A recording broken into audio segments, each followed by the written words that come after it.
Artificial intelligence వచ్చిన తర్వాత market పరంగా లేదా ప్రజల పరంగా లేకపోతే రకరకాలైనటువంటి విధానాల్లో కూడా మార్పు వస్తుంది లేదా మార్పు కనిపించేలాగా స్పష్టంగా వీళ్ళు బిహేవ్ చేస్తూ ఉన్నారనేది చాలా క్లియర్గా తెలుస్తుంది. అంటే ఆర్టిఫిషియల్ ఇంటెలిజెన్స్ ద్వారా లేనివన్నిటిని ఉన్నట్టుగా క్రియేట్ చేయటము, లేకపోతే అస్సలు జరగనటువంటి ఏ విషయాల పట్ల కూడా చాలా క్లియర్గా జరిగినట్టుగానే చూపించే విధం కూడా కనిపిస్తుంది. అంటే ఈ విషయంలో ఆర్టిఫిషియల్ ఇంటెలిజెన్స్ పట్ల అవగాహన ఉన్న వాళ్ళైతే కొంతవరకు ఓకే, అవగాహన లేని వాళ్ళు మాత్రం చాలామంది ఈ రకంగా నష్టపోయేటువంటి అవకాశాలు కనిపిస్తూ ఉన్నాయి. వాళ్ళ నిజంగా అపోహలు పడే అవకాశం ఉంది, అపార్థాలు కూడా దారి తీసేటువంటి అవకాశాలు కనిపిస్తున్నాయి. అంటే ఏ పట్ల క్లారిటీ లేని వాళ్ళు లేదా ఇన్ఫర్మేషన్ సరిగా లేని వాళ్ళు, ఏ పట్ల చాలా స్పష్టమైనటువంటి వైఖరి లేని వాళ్ళందరూ కూడా దాన్ని చూపించేటువంటి విధానాలు కావచ్చు, దాన్ని చూపించేటువంటి మాయాజాలాలు కావచ్చు, రకరకాల విధానాల్లో అది చేసేటువంటి మార్పుల వల్ల కావచ్చు, దానివల్ల దీనికి లోబడే అవకాశం కనిపిస్తుంది.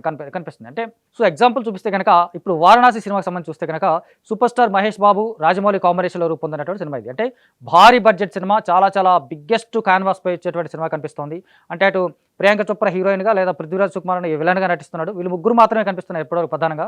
అంటే మిగతా క్యారెక్టర్స్ ఏవి కనిపించకుండా లేకపోతే చాలా దాచిపెడుతూ ఈ సినిమా ఎలా ఉండబోతుంది, ఈ సినిమా ఎలా ఉండబోతుంది అనే విషయాలు పట్ల కావచ్చు, లేకపోతే కథ ఎట్లా ఉండవచ్చు, కథనం ఎలా ఉండవచ్చు, క్యారెక్టరేషన్స్ ఎలా ఉంటాయి, ఆ పాత్రలు ప్రవర్తించేటువంటి విధానం ఎలా ఉంటుంది అనే విషయంలో దర్శకుడు లేదా మేకర్స్ మొత్తం సినిమా టీం మొత్తం చాలా గుంభనంగా దాచుకున్నటువంటి కనిపిస్తుంది. కాకపోతే వచ్చిన తర్వాత మాత్రం చాలా సింపుల్ థింగ్ అయిపోతుంది. అంటే వారణాసి సినిమా సంబంధించి వచ్చినటువంటి విజువల్స్ ఇలా ఉండబోతున్నాయి, మహేష్ బాబు ఇలా కనిపించబోతున్నాడు, లేదా ప్రియాంక చోప్రా ఇలా కనిపించబోతుంది, పృథ్వీరాజ్ ఇలా కనిపించబోతుందని చెప్పేసి క్రియేట్ చేస్తున్నటువంటి వండర్స్, లేకపోతే వండర్స్ అనకూడదు, చూస్తే కనుక అవి ఒక రకంగా బ్లండర్స్. జనాల్లోకి తీసుకెళ్ళడం, ప్రజలందరికీ మభ్య పెట్టడం, లేకపోతే ఇబ్బంది పెట్టడం, లేకపోతే వాళ్ళందరినీ నమ్మించేలాగా ప్రవర్తించే విధంగా కూడా కనిపిస్తున్నది చేస్తున్నటువంటి ఒక బ్లండర్ మిస్టేక్ లాగా కనిపిస్తుంది. అంటే దీన్ని ఎవరు కట్టడి చేస్తారు, కట్టడి చేయాల్సినటువంటి అవసరం ఎవరికి ఉంది అనేది మాత్రం ఎవరికి క్లారిటీ లేదు లేదా కన్ఫర్మేషన్ లేదు. రీసెంట్గా చూస్తే కనుక వారణాసి సినిమా మహేష్ బాబుకి సంబంధించి చూస్తే ఒక విజువల్ కనిపిస్తుంది. అంటే ఆయన శివుడిలాగా కనిపిస్తుంటే శివుడు కాదు, శివుడికి సంబంధించినటువంటి హిమాలయ పర్వతాల్లో నడుస్తున్నట్టుగాను, లేకపోతే వెనకాల సింహాలను వస్తున్నట్టుగాను, లేకపోతే త్రిశూలం పట్టుకొని తిరుగుతున్నట్టు ఇలా వచ్చినటువంటి ఒక అద్భుతమైనటువంటి వీడియో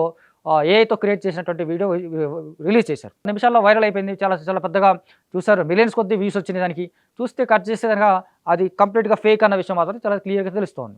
ఎట్లా ఇలాంటి ఫేక్ వీడియోస్ క్రియేట్ చేయడం, ఇలాంటి ఫేక్ మంది మొత్తం క్రియేట్ చేయడం అనేది మాత్రం చాలా బ్లండర్స్ మిస్టేక్గా కనిపిస్తుంది. దీన్ని అడ్డుకట్ట వేయడం అనేది మాత్రం బాధ్యత అటు మేకర్స్ కావచ్చు, అటు సినిమా వాళ్ళు కావచ్చు, లేకపోతే దీనికి సంబంధించినటువంటి ఒక రూల్స్ అండ్ రెగ్యులేషన్స్ అనేది క్రియేట్ చేయడం అనేది కూడా దీనికి సంబంధించినటువంటి మార్పులు చేర్పులు చేయాల్సిన అవసరం కూడా చాలా స్పష్టంగా ఉంది.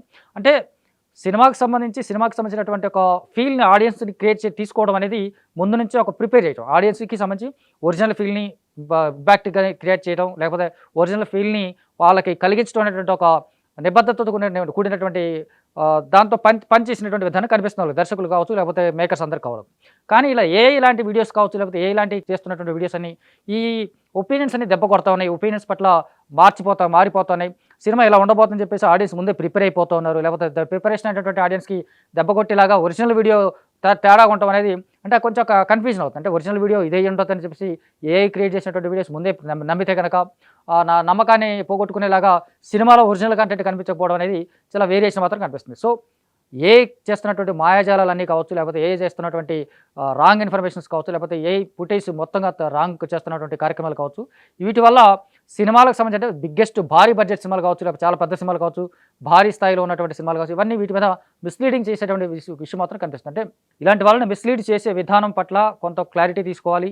ఒక చట్టపరమైనటువంటి తీసుకోవచ్చు, లేకపోతే చర్యలు తీసుకోవచ్చు, లేకపోతే టెక్నికల్కి సంబంధించినటువంటి చర్యలు తీసుకోవచ్చు, లేకపోతే ఎలాంటి ఇష్యూస్ అయినా సంబంధించి కూడా ఇలాంటి ఎవరైతే మిస్లీడ్ చేస్తున్నటువంటి వీడియోస్ ఎలా క్రియేట్ చేస్తున్నారో ఇలాంటి పట్ల కొంచెం క్లారిటీగా ఉండాలి. వాళ్ళకి సంబంధించినటువంటి చట్టపరమైనటువంటి చర్యలు తీసుకునేటువంటి అవకాశం ఉండాలి, లేదా తీసుకోవాల్సినటువంటి అవకాశం ఉంది. టెక్నికల్గా సంబంధించినటువంటి విషయాలన్నీ కూడా తీసుకోవాలి వీళ్ళు. అలాంటప్పుడే ఇలాంటి ఫేక్ వీడియోస్ అన్ని జనరేట్ అయ్యేటువంటి అవకాశాలు ఎక్కువగా కనిపిస్తూ ఉంటాయి. ఆ కనిపించేటువంటి అంశాలన్నింటినీ కూడా కట్టడి చేయాల్సినటువంటి అవసరం, బాధ్యత కూడా మేకర్స్తో పాటు అటు టెక్నికల్ డిపార్ట్మెంట్స్తో కూడా తీసుకోవాల్సినటువంటి అవసరం ఉంది.